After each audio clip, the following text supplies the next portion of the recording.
সবাই মিলে একসাথে মানেটা কি, সবাই মিলে একসাথে থাকলে লাভটা কি সেটা একটু বলি। বেহেশতের মধ্যে খাবার দাবার সহ সবাই বসে আছে, কিন্তু হাত বাঁকা করার বুদ্ধি নেই। এই যে খাচ্ছে না সবাই হাত বাঁকা করে, তো ওইখানে হাত বাঁকা করার বুদ্ধি নেই, হাত এরকম সোজা, মানে বাঁকা করতে পারবে না।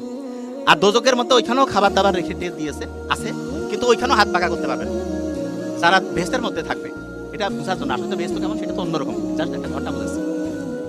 তা যারা হচ্ছে যে দেখা গেছে যে এই বেহেশতে যাবে, তার কি মানসিকতা কি ভালো না খারাপ?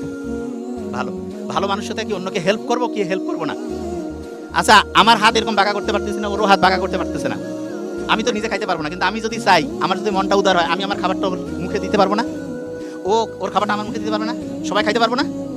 আর ওই দোজকের মধ্যে যেই মেন্টালিটির লোকজন গেছে, এগুলো কি হেল্পফুল মেন্টালিটি নাকি গ্যাঞ্জামবাজ? হাত বাঁকা করতেছে না, খালি মাছ শুরু করে দিছে।